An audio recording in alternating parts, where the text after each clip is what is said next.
came home from prison and my 9-year-old asked me, "Who are you?" I stood by the door with my release papers in hand, staring at the kid whose goofy smile I would never mix up. "Clayton, baby, it's me. It's Mommy.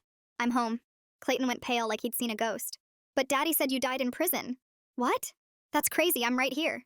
He backed away into the house, his tears now streaming. No, Mommy's dead. We went to her funeral. I put flowers on the wooden box she was in." "What box? What funeral?" I stepped forward, but Clayton ran deeper into the house. "Daddy!" My husband Carter appeared in the hallway, and when he saw me, his knees literally buckled. "Who are you?" He pulled Clayton behind him, protective. "Carter, what are you talking about? It's me, Vivian. I just got released from prison. I held my release papers out, but he didn't move.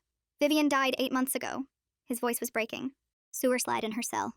The warden called me himself and delivered the goodbye letter. I identified the body. We buried her. My legs felt weak. That's impossible. I wrote you letters every week. I called when I could. We talked about Clayton's birthday 3 weeks ago." Carter shook his head slowly. "I haven't gotten a letter or call in 8 months. Not since," he paused, "since my wife died. I don't know who you are or what kind of sick game this is, but you need to leave." "Game? Carter, I'm your wife. We've been married for 12 years. He walked to the kitchen drawer and pulled out a folder. His hands were steady now, like he'd made up his mind about something. Inside were documents, a death certificate with my name, official prison letterhead saying I'd taken my own life, a program from my funeral with my picture on it. "This is my wife's death certificate," he said quietly, "signed by the prison doctor." I stared at the papers. They looked real. Official seals, signatures, everything. "This is fake. It has to be. Someone's lying to you." Clayton peeked around his father. "You smell like Mommy," he whispered to me, "like her shampoo." But Carter remained firm. He pulled Clayton back gently. "Buddy, I know you miss Mommy, but this isn't her. Sometimes bad people pretend to be someone we love." The way he said it, so protective, so sad, made me feel crazy. That's when a woman appeared from the hallway. Blonde, maybe 30, with her hand resting on a visibly pregnant belly. She looked about 7 months along. "Carter? Is everything okay?" She walked over and touched his arm. "This woman says she's Vivian," Carter said quietly. The blonde woman's eyes immediately filled with shock and sympathy. "Oh, honey." She reached her hand out to me. "I'm so sorry. But after Carter lost his wife, we met in a support group. I lost my husband too. I know how horrible grief can be." She turned to Carter. "Should I call the police? You married someone else?" My voice cracked as I saw the ring on her finger. "It's been 8 months and you're already having a baby with someone else?" I grieved. I moved forward for Clayton. "Cassandra has been wonderful with him." Cassandra squeezed his hand. "Clayton, sweetie, why don't you go to your room while we handle this?" Clayton looked at me one more time. He was starting to believe me. "But she has Mommy's voice too." I gave him our signature smile that used to mean pancake time. "She did the smile." Cassandra kneeled down to him. "I know, sweetie." Clayton's eyes lit up. "Can I go hug her?" he asked hopefully. "No, honey. Your Mommy is in heaven, remember? We visited her special place last week. I tried to protest, but she sent Clayton upstairs and pulled out her phone. I'm sorry, but I need to protect my family." She dialed 911 while my husband just stood there. "Yes, there's a woman at our house claiming to be my husband's deceased wife. She seems mentally ill." "Wait." I was desperate now. "Ask me anything. Anything about us that only I would know," I begged Carter. "Our first date was at that terrible Chinese place. You got food poisoning. Clayton was born during a snowstorm." Carter's expression shifted, but that's when Cassandra interrupted. "Anyone could find that out. Social media, talking to friends. Ma'am, I understand grief makes people do things, but this is cruel. The scar on my stomach from my C-section," I continued. "That looks like a sword." Carter's face went white. "How do you know that?" I lifted my shirt slightly, showing my sword-shaped C-section scar. Carter stumbled backward. "Oh my God. How is this possible?" Cassandra's hand tightened on his arm. "Carter, scars can be faked. Don't let her manipulate you." I could tell Carter was torn. The police arrived within minutes. The officer looked at my release papers, then at the death certificate that Carter showed him. "These release papers look legitimate," the officer said. "But so does this death certificate. Let me make some calls." He stepped aside, phone to his ear. After 5 minutes, he came back. "The prison confirms Vivian Jennings died 8 months ago. Sewer slide. Body was released to the family." He looked at me with pity. "Ma'am, I don't know who you are, but you need to leave. If you come back, you'll be arrested." As they led me away, I heard Clayton crying through the upstairs window. "But she knew about the scar. Mommy always said it's because I was her warrior." I could hear Cassandra's voice soothing him. "Sometimes people do research. Your daddy talks about your mommy online sometimes. People can learn things." But the way she said it made my blood run cold. Something fishy was happening, and I was going to find out. I drove 2 blocks away and pulled into an empty parking lot behind a closed grocery store. My hands shook so hard I could barely turn off the engine. The release papers sat in my lap, crumpled from where the officer had grabbed them to check. I kept hearing his voice saying the prison confirmed I died 8 months ago. My phone had 3% battery left and nowhere to charge it. I reclined the seat back and stared at the car's ceiling, trying to make sense of what just happened. Carter's face when he saw me kept playing in my head like a movie I couldn't turn off. The way he looked at me like I was a stranger. The way Cassandra touched his arm, protective, like she owned him now. Clayton crying through the window about the scar. I must have dozed off because when I opened my eyes, gray light was coming through the windshield. My neck hurt from the awkward angle and my mouth tasted awful. I checked my phone, 2% battery, 6:47 a.m. The county records office opened at 8. I started the car and drove downtown, my release papers clutched in one hand. The clerk at the records office was a tired-looking woman with glasses hanging on a chain. I slid my papers across the counter. She glanced at them, then typed something into her computer. Her fingers stopped moving. She looked at the screen, then at me, then back at the screen. She picked up her phone without saying anything and pressed a button. A man in a tie came out from a back office, the supervisor based on his badge. He looked at my papers, typed on the same computer, and his eyebrows went up. "Ma'am, our system shows you deceased as of 8 months ago," he said quietly. "Death certificate filed by the Department of Corrections." My stomach dropped. "That's impossible. I just got out yesterday. I'm right here."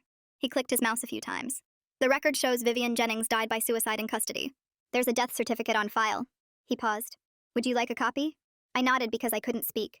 He disappeared into the back and returned with a printed document. My name, my birth date of death 8 months ago, the prison doctor's signature, an official state seal that looked completely real. I walked out to my car on shaky legs and sat in the driver's seat comparing the two documents. The release papers had official letterhead, signatures, stamps. The death certificate had official letterhead, signatures, stamps. Both looked legitimate. Both had state seals. Someone went to huge trouble to make the world think I died while keeping me alive in prison.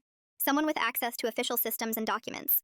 Someone who could fake a death certificate and make it appear in government databases. I needed to figure out who and why, but I had no idea where to start. I remembered the prison counselor mentioning something about a re-entry resource center downtown that helped people coming out. I had almost no money, maybe $40 in my release funds, and nowhere to stay. I typed the address into my phone before the battery died completely and drove there. The re-entry center was in an old brick building with a faded sign. Inside, a woman at the front desk looked up when I walked in. I started explaining my situation and watched her expression change from polite interest to shock to alarm. She picked up her phone mid-sentence and called someone. "I need to connect you with legal aid right now," she said. "This is way beyond normal re-entry stuff. You need a lawyer who understands criminal justice and civil identity problems." While she made calls, she pointed me toward a computer in the corner. I logged into my old email account using the password I remembered. The account opened, but everything looked wrong. I checked the login history. 8 months ago, my account was accessed from an IP address I didn't recognize. The same day, my password was changed. I got locked out right when the death documentation appeared. Someone had taken over my email account to stop me from contacting anyone. I went back to the front desk and asked to use the phone. The woman handed it over, and I dialed the prison's records department from memory. A bored-sounding clerk answered. I asked about my outgoing mail logs and phone records. She put me on hold. 15 minutes of bad elevator music later, she came back. "Those records require a formal written request. Processing takes 4 to 6 weeks." I hung up feeling defeated. Everything required waiting, required paperwork, required time I didn't have. The re-entry worker got off her phone and smiled at me. "Legal aid is calling you back.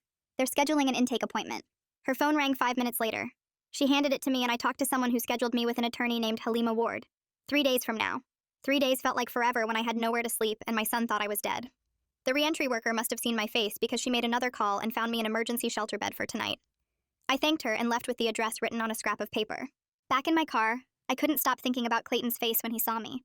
The way his eyes lit up for just a second before the fear took over. He recognized me. He knew my smell, my voice, my smile. Before Cassandra convinced him otherwise, he knew I was his mom. I found a notebook in my glove compartment and started writing. Every detail I could remember about our life together. The way I used to make pancakes shaped like dinosaurs. The song I sang when he couldn't sleep. The game we played where we pretended his toy cars could talk. The time he broke his arm falling off the swing and I held him in the emergency room. His favorite stuffed elephant named Mr. Trunk. The scar on his knee from learning to ride his bike. Things only his real mother would know. Things I might need to prove who I am. I drove to the shelter address the re-entry worker gave me. The building looked old and tired, with peeling paint and a flickering light over the entrance. Inside, a woman at the front desk checked my name against a list and handed me a key to a locker and a thin blanket. The sleeping area had rows of cots packed close together, and I found an empty one near the back wall. I stashed my car keys and the notebook in the locker, then sat on the cot with my release paperwork spread out on my lap. My property inventory sheet listed everything I supposedly had in my cell when I got released. My toothbrush, 3 books, a photo of Clayton from 5 years ago, 2 pairs of socks, underwear, the prison-issued clothes I wore out. But I remembered writing at least 6 letters to Carter in the weeks before my supposed death 8 months ago. Letters about Clayton's upcoming birthday, about how I was counting down the days until release, about how much I missed them both. None of those letters showed up on the outgoing mail log attached to my property sheet. The log stopped 8 months ago with a letter to my sister. Then nothing. Like my ability to communicate with the outside world just vanished overnight. I woke up early when someone's alarm went off 3 cots over. My back hurt from the thin mattress and I felt gritty from sleeping in my clothes. I grabbed my stuff from the locker and headed out before the breakfast rush started. The death certificate Carter showed me listed the cemetery name and plot number. I punched the address into my phone and drove across town.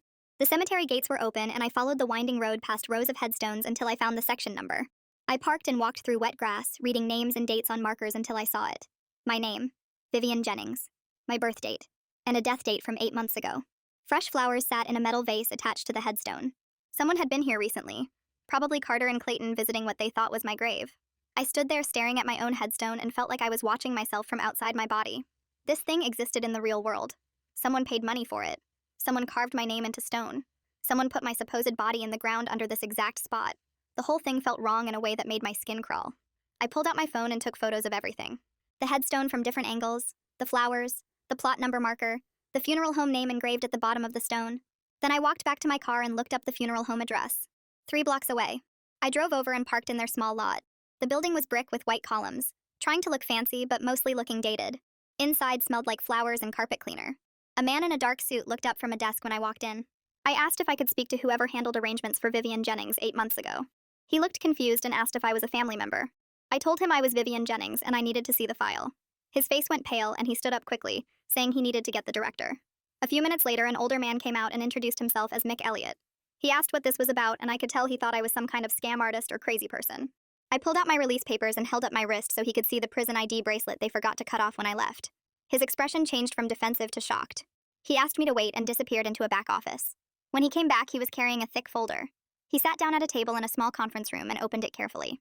The death certificate was on top, signed by someone named Dr. Jas Finley from the prison medical unit. Under that was a transport authorization form with official Department of Corrections letterhead, instructing the funeral home to receive the deceased and prepare for immediate burial. Mick's hands shook slightly as he flipped through the pages. Mick started explaining what happened 8 months ago in a quiet voice. The body arrived in a sealed transport bag with a tag attached that had my name and prisoner number. The paperwork said closed casket only, no viewing, because of the nature of the death. He said this was unusual but not unheard of with prison deaths, especially when they involved violence or trauma. Carter came in to make arrangements and sign papers, but he never actually saw the body. The prison insisted the remains stay sealed for health and safety reasons. Mick admitted this bothered him at the time because he usually requires family identification, but the documentation was so official and complete that he went along with the prison's protocol. Carter picked out a casket, approved the headstone design, and paid for everything. The burial happened 3 days later with Carter, Clayton, and a few of Carter's friends attending. Mick showed me photos from the service. My son standing next to that closed casket holding Carter's hand. I asked Mick if I could get copies of everything in the file. He hesitated, looking at the papers, and then at my face, and then at my prison ID bracelet. Finally, he said he would make copies because something about this whole situation felt wrong to him even back then. He took the folder to a copy machine in the corner, and I heard it humming and clicking for several minutes. He came back with a stack of papers and slid them across the table. The transport authorization, the death certificate, his intake notes describing how the sealed body arrived, the invoice Carter paid, everything. I thanked him and left before he could change his mind about helping me. Back at the shelter, I found an empty table in the common room and spread out all my documents. Release papers on the left, death certificate and funeral home papers on the right, my property inventory sheet and the stopped mail log in the middle. I grabbed a pen and started writing a timeline on the back of an envelope. 8 months ago, something happened that made my letters stop going out. Same time, someone accessed my email account from an unknown location and changed my password. Same week, a death certificate got created with a prison doctor's signature. Days later, a sealed body got transported to the funeral home under my name. Carter received official notification. A funeral happened. My family buried someone they thought was me. All of this happened while I was alive in my cell, completely unaware that the outside world thought I was dead. A social worker doing rounds through the shelter stopped at my table and asked if I needed help with anything. I explained I just got released and needed to apply for food stamps and emergency cash assistance. She pulled out some forms and helped me fill them out. When we submitted them online, both applications immediately got flagged with error messages. The state database showed me as deceased. The social worker tried calling the benefits office but got transferred 3 times before giving up. She said I would need to get my legal status resolved before any assistance programs would work. Same thing happened when I tried to get a library card to use their computers. The librarian typed my name and social security number into the system, frowned at her screen and said she couldn't issue a card to someone listed as deceased in the state records. Every system I touched treated me like a ghost. I spent my second night at the shelter writing a long letter to Carter on notebook paper. I explained everything I found out so far. The missing letters on my property inventory, the grave with my name on it, The funeral home file showing a sealed body that no one actually identified. The stopped email account and the timeline of when everything happened. I made copies of my release papers and printed the photos of the grave from my phone at a drugstore. I put it all in an envelope with Carter's name on it. I wanted him to see the evidence in writing, when Cassandra wasn't there to intercept or explain it away. Maybe seeing it all laid out would help him understand that something terrible happened to both of us. The next morning, I looked up Carter's workplace address online. He worked at an insurance company downtown in a big office building. I drove there and went to the mailroom in the lobby, addressing the envelope to Carter's full name and company. The clerk took it without asking questions, and I walked out feeling like I accomplished something small but important. Then I drove to the DMV to try getting a new ID since mine expired while I was in prison. I waited in line for 40 minutes before getting to a window. The clerk typed my information into her computer and her face changed. She called over a supervisor. The supervisor looked at the screen and then at me and said they couldn't issue identification to someone whose records showed them as deceased. I tried explaining about the prison error, but the supervisor just kept saying I needed to resolve my status with the State Vital Records Office first. I left the DMV with nothing, still unable to prove who I was to any official system. The legal aid office was in a rundown building near the courthouse, 3rd floor with no elevator. I climbed the stairs carrying my folder of documents, my legs still shaky from the DMV rejection. The waiting room had plastic chairs and outdated magazines, but the receptionist was kind when I explained I had an appointment with Halima Ward. She led me to a small office where a woman in her 40s sat behind a desk covered in case files. Halima stood up and shook my hand firmly, her grip warm and reassuring in a way that made my throat tight. She gestured to the chair across from her desk and pulled out a yellow legal pad, pen ready. I started talking and couldn't stop, the whole story pouring out while she wrote page after page of notes. She asked specific questions about dates and times, about who I talked to at the prison, about the exact wording on the death certificate. When I got to the part about Clayton recognizing my smell and smile, she looked up from her notes with something sad in her eyes but kept writing. An hour passed, then another, and she never once acted like I was crazy or lying. She'd handled cases where people were wrongly convicted, she told me, but never anything like this where someone got erased from official records while still breathing. The legal pad was half full by the time I finished, and she flipped back through her notes before speaking. We needed to file an emergency petition with the court, she explained, to legally prove my identity and get a protective order so I couldn't be arrested just for existing. Her voice was steady and professional as she laid out the timeline, warning me this could take months and would need solid proof. DNA evidence comparing me to Clayton would be essential, along with testimony from people who knew me before prison. I nodded, trying to absorb everything while she pulled up forms on her computer. The keyboard clicked as she typed, asking me questions about my background and family history. Did I have any living relatives who could provide DNA samples or testimony? My sister lived 3 states away, I told her, but we hadn't spoken since before prison because our relationship was complicated. Halima wrote that down and said complicated relationships were still useful for DNA comparison. She opened a new window on her screen and started listing all the evidence I'd gathered. The release papers with their official stamps and signatures. The funeral home file showing the sealed body transport. The timeline of when my email got locked. My stopped letters that never reached Carter. She typed quickly, organizing everything into categories. But we needed more, she said without looking up from the screen. My complete prison records, including surveillance footage from the day I supposedly died. Medical files showing I was alive and getting treatment. Visitor logs proving I had contact with staff. Phone records showing calls I made. She would file a Freedom of Information Act request for all of it, she told me, her fingers flying across the keyboard as she drafted the document. The request went to the Department of Corrections demanding every piece of paper and video related to my case. While that printed, she opened another document and started writing a letter to the prison warden. Her tone shifted to formal and stern as she typed about preservation of evidence and potential criminal violations. She copied the State Attorney General's office on the letter, she explained, because this situation went beyond normal administrative errors. Someone with access to official systems had deliberately falsified records, and that was a serious crime. The printer hummed as page after page came out, and she signed each one with a flourish before sliding them into envelopes. I watched her work with a strange mix of relief and anxiety building in my chest. Someone was finally taking action instead of just telling me I was wrong or confused. She sealed the envelopes and stacked them in her outbox for mailing, then turned back to me with a small smile. This was just the beginning, she warned. But at least now I had representation and a plan. I left her office an hour later with copies of everything she filed, walking down those 3 flights of stairs with my folder thicker than before. For the first time since showing up at Carter's door, I felt like maybe I could prove what happened to me. The panic and confusion that had been choking me for days loosened just a little bit. I had a lawyer who believed me and knew how to fight bureaucratic systems. Outside on the sidewalk, I checked the time on the shelter's loaner phone they'd given me for emergencies. Still afternoon, with hours before I needed to be back for dinner. I started walking toward the bus stop when a woman approached me, maybe 35 with a messenger bag and a professional but friendly smile. She introduced herself as Kirsten Logan and said she was a journalist who covered criminal justice issues. Someone at the reentry center had mentioned my situation, she explained, and she wanted to hear my story. My stomach clenched with worry about making things worse, about Cassandra seeing my name in the news and using it to keep me from Clayton. But Kirsten kept talking, explaining how media attention often forced bureaucratic systems to move faster because nobody wanted to look incompetent in public. She promised to verify every detail before publishing anything and to protect my privacy as much as possible while still exposing what the prison system did. I studied her face, trying to decide if I could trust her. She pulled out a business card with her name and the newspaper's logo, along with links to articles she'd written about wrongful convictions and prison reform. The articles looked legitimate when I glanced at them on her phone, serious investigations that had led to policy changes. I agreed to talk and we found a coffee shop 2 blocks away where she bought me lunch while I told her everything again. She recorded our conversation on her phone after asking permission and took notes in a spiral notebook covered in coffee stains. 2 hours passed while I laid out the timeline, showed her my documents, explained about the funeral home and the sealed body. Her eyes widened when I showed her mixed file about the transport protocol, and she took photos of every page with her phone's camera. This was highly unusual, she said. Almost unheard of for a body to arrive sealed with no viewing.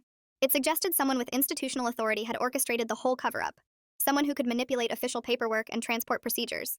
She photographed my release papers, the death certificate copy, the grave photos, everything. When we finished, she packed up her notes and promised to start making calls to the Department of Corrections. She would request official comment on my case and see how they responded, she told me. Their reaction would tell her a lot about whether this was a simple mistake or something more deliberate. I rode the bus back to the shelter feeling exposed and nervous about what would happen when her article came out. The next afternoon, Kirsten texted me that she'd heard back from the DOC Public Information Office. Their response was brief and bureaucratic, she said, claiming they were looking into the matter but couldn't discuss individual inmate records. That was government speak for internal panic, she explained, because organizations only used that kind of language when they were scrambling to figure out what went wrong. 3 days after I mailed my letter to Carter's workplace, an unknown number called the shelter's loaner phone. I almost didn't answer because I figured it was spam, but something made me pick up. Carter's voice came through shaking and uncertain, asking if we could meet somewhere public to talk. He'd gotten my letter at work, he said, and hadn't been able to think about anything else since reading it. My hands trembled as I agreed to meet him at the same coffee shop where I'd talked to Kirsten. He'd seen all the evidence laid out in writing, away from Cassandra's protective interference, and something had shifted in how he was processing everything. I hung up and sat on my shelter bunk staring at the phone, wondering if this meant he was starting to believe me, or if he just wanted more answers before deciding I was crazy. The coffee shop was nearly empty when I arrived the next afternoon, just a few people with laptops scattered around. Carter was already sitting at a corner table, and I could see from across the room that he looked terrible. Dark circles under his eyes, wrinkled shirt, hair sticking up like he'd been running his hands through it all night. The manila folder sat on the table in front of him, thick with papers. I slid into the chair across from him and watched as he opened the folder with shaking hands. He spread the documents across the table between us like he was laying out evidence at a crime scene. Death certificate, funeral program, official prison letters, all of it arranged in neat rows. His voice came out rough when he finally spoke, asking me how any of this could be real if I was sitting right here in front of him. I pulled out my own papers, the release documents with their official stamps and signatures. I walked him through everything I knew, pointing to dates on my paperwork, showing him the timeline of when my letters and calls should have reached him. He stared at the papers for a long time before admitting something that made my chest tight. He said it had seemed strange when my letters and calls suddenly stopped coming, but the prison counselor told him I was withdrawing emotionally before the suicide. That's what they told him, that I was pulling away from everyone, getting ready to do it. The counselor made it sound normal, like a pattern they'd seen before. Carter's hands were still shaking as he reached for his phone. He scrolled through his messages and turned the screen toward me. There was a text supposedly from me, dated exactly 8 months ago. The message said I couldn't handle prison anymore, that he should move on with his life and forget about me. I stared at those words and felt sick because I never wrote that. I never sent any text like that. I told him I didn't even know how someone could have accessed my phone account to text him, but clearly someone did. Someone wanted him to think I was giving up. He believed it too, believed I was saying goodbye. I asked him about the letter, the goodbye letter the warden supposedly delivered to him personally. Carter's face went pale and he reached for his wallet. He'd been carrying it with him for 8 months, he said, keeping it folded in the leather. The paper was worn soft from being handled, creased where it had been folded and unfolded probably hundreds of times. I took it from him carefully and started reading. The handwriting did look like mine, similar enough that I could see why Carter believed it. But the words were all wrong. The phrasing was stiff and formal, nothing like how I actually write or talk. It said things about accepting my fate and finding peace, phrases I would never use. It talked about Clayton in this distant way that made me want to scream because I never wrote like that about my son. Carter was watching my face as I read, really studying me. I could see something shifting in his eyes, like he was finally letting himself consider that maybe I was telling the truth. He asked me what I needed from him, his voice barely above a whisper. I told him straight out because there was no point dancing around it. I needed DNA testing to prove I was Clayton's biological mother. I needed him to stop treating me like some dangerous stranger who was trying to hurt his family. I needed him to help me figure out what happened and who did this to us. He nodded slowly and said he would agree to the DNA test, but then he added that he needed time to process everything before involving Clayton any further. Cassandra was terrified, he explained, scared that I was going to destroy the family she'd built with him. She was pregnant and worried about what my return meant for her baby, for Clayton, for everything they'd created together. He needed to figure out how to handle the situation without traumatizing everyone involved. I wanted to argue, wanted to demand immediate access to my son, but I forced myself to stay calm. We exchanged phone numbers, typing them into each other's phones right there at the table. Carter promised he would cooperate with Halima's legal proceedings, that he wouldn't fight me on the identity restoration. As we stood up to leave, he reached out and touched my arm briefly. The contact was so quick I almost missed it. He said he was sorry for not believing me at first, that the death certificate and the funeral had felt so real. Accepting that I was gone had seemed easier than questioning official documentation from the prison system. I rode the bus back to the shelter in a daze, my emotions all tangled up, exhausted but also weirdly hopeful for the first time since this nightmare started. Having Carter as an ally instead of an enemy changed everything, even though the path forward was still messy and complicated. At least now I had someone who believed me, someone who could help prove I was who I said I was. 2 days later, my phone buzzed with a call from Halima. She had news that made my pulse speed up. The Department of Corrections had assigned an internal investigator to review my case after her formal requests and Kirsten's article. A woman named Antonella Colombo from the Office of Inspector General wanted to interview me about what happened. Halima gave me the address of a government office building downtown and told me to bring every piece of documentation I had. The building was gray concrete and glass, the kind of place that screamed bureaucracy. Antonella met me in a small conference room on the 3rd floor. She was maybe 40, with dark hair pulled back tight and sharp eyes that missed nothing. All business from the second I walked in. She had a recording device on the table and clicked it on before we even sat down. Her questions were detailed and specific, drilling down into my last months in prison. She wanted to know about my daily routine, which officers worked my housing unit, who handled my mail. She asked about the grievance I'd filed 8 months ago, the one about missing outgoing letters. Every time I answered, she took notes in tight, precise handwriting. She made copies of all my documents using a scanner in the corner. My release papers, the death certificate copy, the funeral home file, the photos of the grave, everything. She was particularly interested in which correctional officers had access to my housing unit and the mailroom. She asked me to write down every name I could remember, every face I'd seen regularly during those final months before I was supposedly dead. The interview lasted almost 2 hours, and by the end I felt wrung out. But Antonella seemed satisfied with what I'd given her. She packed up her notes and recording device, then told me she'd be in touch as the investigation progressed. She couldn't share details about what they were finding, but she promised to keep Halima updated on anything relevant to my legal case. Antonella closed her folder and looked at me with an expression I couldn't quite read. She pulled up something on her computer screen and turned the monitor so I could see it. The database showed my name with a death entry dated 8 months ago, but when she clicked on the details, something looked off. She pointed to a field that said verified by, and there was only one name listed instead of the usual multiple entries. Raina Harrington, mailroom supervisor. Antonella scrolled down and showed me the resignation date, exactly 2 weeks after my supposed death was recorded. The timing made my stomach drop. I stared at the name Raina Harrington, trying to figure out why it felt familiar. Then it hit me like a punch to the gut. Raina was the woman who worked in the mailroom, the one who always wore too much perfume and had long fake nails that clicked on the counter when she sorted packages. I remembered her because she was dating one of the corrections officers on my housing unit, a guy named Rodrigo, who had a thick mustache and always seemed annoyed when inmates asked him questions. I never had any major problems with either of them, just the usual prison staff attitude where they treated you like you were invisible or stupid. But 8 months ago, I did file a grievance. I had written 3 letters to Carter in 1 week because Clayton's birthday was coming up, and I wanted to make sure at least one got through. None of them ever made it to him. When I asked Raina about it, she got defensive and told me the mail system was backed up and sometimes letters got lost.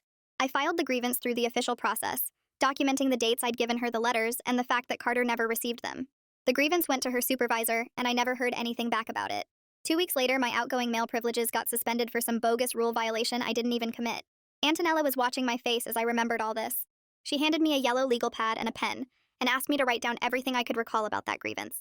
Every detail about the missing letters, every interaction with Raina, anything I remembered about Rodrigo or other staff members who might have been involved. She said she couldn't tell me specifics about the investigation because it was ongoing, but she confirmed they were looking into whether staff members falsified records to cover up mail theft or other types of misconduct. I started writing and the words just poured out. I wrote about how Raina always seemed rushed when I brought her outgoing mail, how she would toss the envelopes into a bin without really looking at them.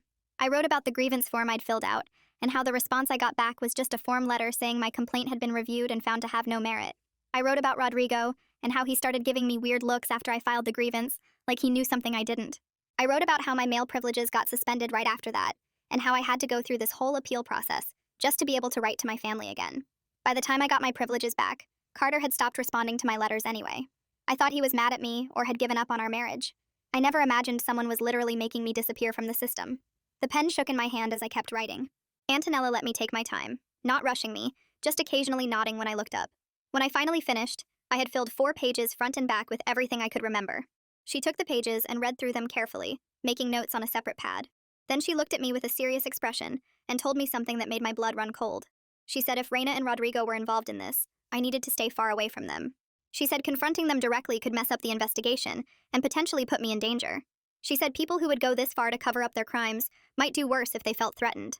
I promised her I wouldn't try to contact them, but inside I was screaming. These people had stolen my life, erased my identity, made my husband think I was dead, all to hide the fact that they were stealing mail. The thought made me want to throw up right there in her office. Antonella walked me out and told me she'd be in touch as the investigation moved forward. She reminded me one more time not to do anything stupid like trying to find Reina or Rodrigo on my own. I nodded and left the building feeling like I might collapse. Back at the shelter, I couldn't focus on anything. I kept thinking about Reina's clicking nails and Rodrigo's mustache and how these 2 random people had destroyed everything. That evening, my phone buzzed with a text from Kirsten. Her article had just gone live. I clicked the link and there it was, the headline reading, "Woman declared dead by prison system fights to reclaim her life." She had written it carefully, focusing on the documents and the systemic failures rather than making it sound like some crazy drama. She included quotes from my interview, photos of my release papers next to the death certificate, and questions about how the prison system could lose track of a living person. The article was good, really good, and I felt grateful that someone was telling my story the right way. Within an hour, the article started getting shared on social media. I watched the comments pile up on my phone screen. Most people were outraged, saying things like, "How does this even happen?" And "the system is so broken," and "this poor woman."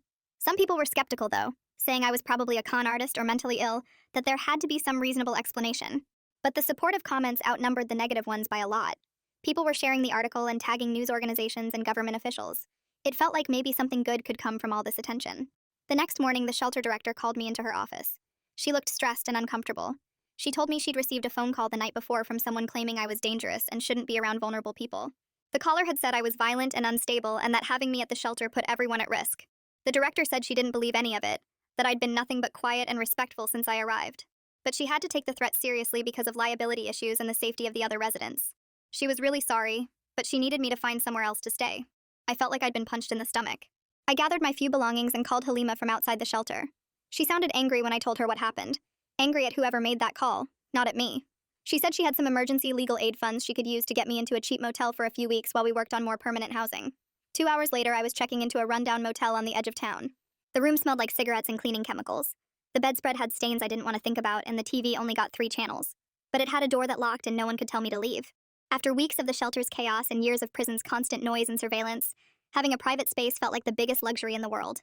I sat on the bed and just breathed for a few minutes, letting the silence sink in. My phone buzzed with a text from Carter. He said Cassandra had seen Kirsten's article and was really upset. She was worried that all the media attention would bring chaos into Clayton's life, that reporters might show up at the house or at his school. He asked if I could avoid doing any more publicity until the legal stuff got sorted out. I texted back that I understood and would hold off on any follow-up interviews. I didn't tell him that Kirsten had already asked me about doing more coverage. I didn't want to make things worse between him and Cassandra. 2 days later, Halima called with news. The court had scheduled a hearing on her emergency petition for 2 weeks from now. She said we needed to spend that time gathering as much evidence as possible. We needed the DNA results comparing me to Clayton. We needed my complete prison records showing I was alive when I was supposedly dead. We needed testimony from people who knew me before I went to prison. She rattled off a whole list of things we had to pull together, and I wrote them all down on the motel notepad. 2 weeks suddenly felt like no time at all to prove I existed. The first thing on Halima's list was contacting my sister. I hadn't talked to Rachel in almost 4 years, not since before I went to prison when we had a huge fight about money I borrowed and never paid back. I sat on the motel bed staring at my phone for 10 minutes before I finally called her number. She answered on the 3rd ring. Her voice sounded older, tired. I told her it was me, and she went completely silent for like 30 seconds. Then she started crying and asking how this was possible because she got a letter 8 months ago from the prison chaplain saying I died. The letter had official prison letterhead and everything. She said she felt terrible for not coming to the funeral, but she was broke and lived 3 states away, and our relationship had been so bad. I told her the whole story about the fake death certificate and Carter remarrying and Clayton thinking I was dead. Rachel kept saying she should have known something was wrong, that she should have called the prison to verify, but she just assumed prison officials wouldn't lie about someone dying. I asked if she still had the chaplain's letter, and she said yes. She kept it in a box with old family photos. She promised to scan it and email it to me right away. Then I asked the hard part, if she would give a DNA sample to prove we were sisters and maybe testify in court about our family history. Rachel agreed immediately. She said she wanted to help fix this mess, and she was sorry for not being there when I needed her. We talked for almost an hour, catching up on everything that happened in the years we didn't speak. She told me about her kids getting bigger, and her divorce, and her new job at a grocery store. It felt good to have family on my side again, even family I'd been mad at for years. After we hung up, Rachel's email came through with a scan of the chaplain's letter. It looked just as official as all the other fake documents, with the prison logo and a signature from someone named Chaplain Zion. I forwarded it to Halima right away. 3 days later, Halima called to say she'd arranged everything with a state lab for DNA testing. The appointment was set for the next morning at 9 a.m. Carter agreed to bring Clayton, and Rachel was driving in from out of state to give her sample too. That night, I barely slept, thinking about seeing Clayton again in that clinical setting.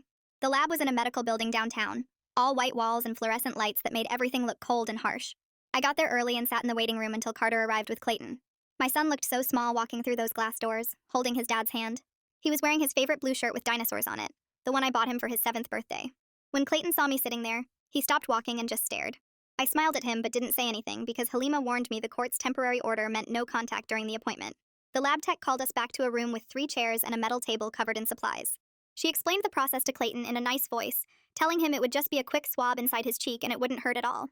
Clayton kept looking at me while she talked, like he was trying to figure something out. Carter stood behind him with his hands on Clayton's shoulders, protective. The tech did my sample first, rubbing the swab along the inside of my cheek for 30 seconds. Then she did Clayton's sample while he sat very still and brave. I watched my son's face the whole time, memorizing every detail because I didn't know when I'd see him again. His eyes were exactly like mine, dark brown with little gold flecks. He had a small scar on his chin from when he fell off his bike at age 5. I wanted so badly to reach out and touch him, to pull him into my arms and never let go. But I just sat there with my hands folded in my lap. After the tech finished with Clayton, she labeled all the tubes with numbers and barcodes. Carter told Clayton they could leave now, and Clayton asked in a quiet voice if he could say something to me. Carter looked uncomfortable but nodded. Clayton turned to me and said I really did smell like his mommy, and that confused him.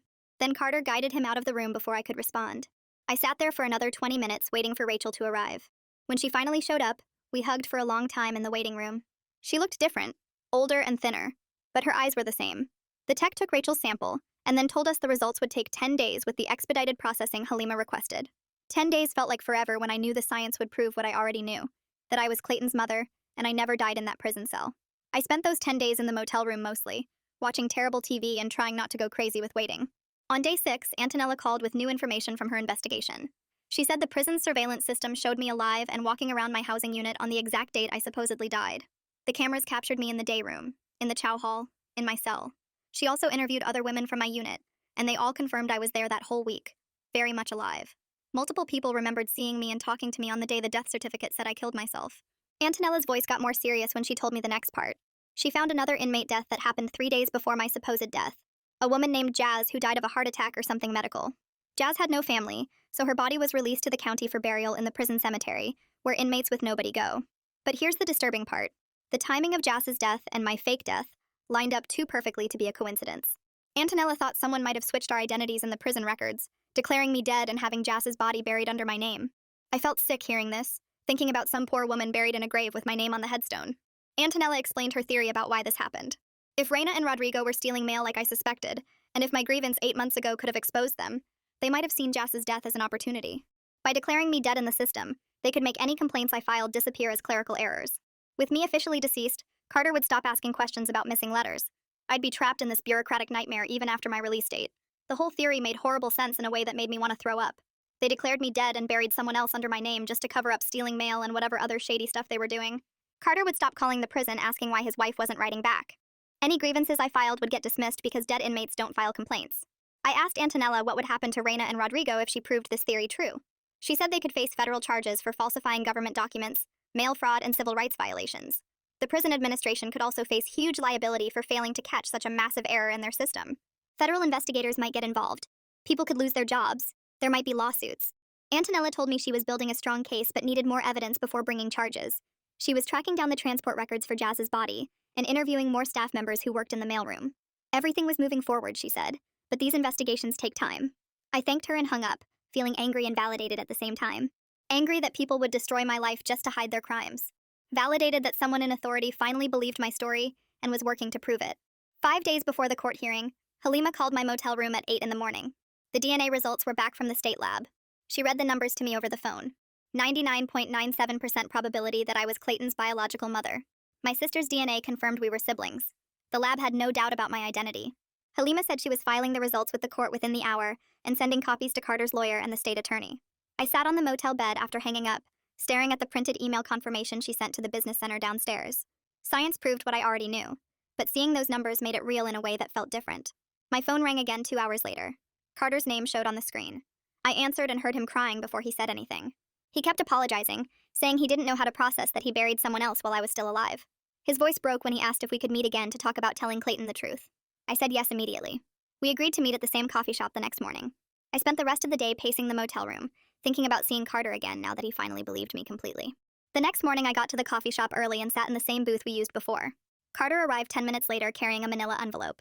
He looked like he hadn't slept much. He sat down across from me and slid the envelope over. Inside were printed photos from Clayton's 8th birthday party that happened 3 months ago. A birthday I missed because everyone thought I was dead. I looked through the pictures one by one. Clayton wearing a superhero cape, blowing out candles on a Batman cake, opening presents in our living room that now belonged to Cassandra too. Seeing my son's face in those moments, I should have been part of, made me want to scream. Carter watched me look at the photos and started talking. He explained that Cassandra was struggling hard with the reality that I was alive. She built a whole family with him, believing I was gone forever. Now she was 7 months pregnant and scared about what my return meant for her marriage and her baby's future. I understood why she felt that way, but it didn't change anything about what I needed. I told Carter I didn't want to destroy his new family, but I also wouldn't be erased from Clayton's life anymore. We needed to figure out a way for everyone to exist together, even if it was messy and uncomfortable, because Clayton deserved to know his real mother. Carter nodded and suggested we start with supervised visitation once the court officially restored my identity. That would give Clayton time to adjust slowly instead of overwhelming him all at once. It wasn't what I wanted. I wanted to hold my son and never let go. But I agreed because pushing too hard too fast could hurt Clayton more. The court hearing arrived on a Tuesday morning. Halima met me outside the courthouse at 9. We went through security and waited in a hallway until they called our case. The courtroom was smaller than I expected. The judge sat behind a tall wooden desk. A state attorney sat at one table. Halima and I sat at another. My sister flew in and sat in the gallery behind us. Halima stood and presented our evidence piece by piece. The DNA results showing 99.97% certainty I was Clayton's mother. Prison surveillance footage showing me alive and moving around on the date I supposedly died. The funeral home file that Mick provided showing the sealed body transport and irregular identification process. Antonella's investigation findings about Reina and the suspicious timing of everything. My sister's testimony about our family history and the fake letter she received about my death. The state attorney stood up when Halima finished. He said the state didn't contest the facts and agreed that my identity should be restored immediately. The judge looked at all the paperwork spread across her desk. She asked me to stand and state my name for the record. I said my name out loud in that courtroom. Vivian Jennings. The judge issued her order right there. She declared that I was alive. The death certificate was issued in error. All state agencies must correct their records immediately. She also granted a temporary visitation order allowing supervised contact with Clayton, while a full custody evaluation got scheduled. Walking out of the courthouse with legal proof that I existed felt strange after weeks of being treated like a ghost. Halima hugged me on the steps outside. She said this was just the beginning. We still had to pursue accountability for what happened and figure out permanent custody arrangements. But at least now I was officially alive again, and Clayton's legal mother in the eyes of the law. That's everything I had for you today.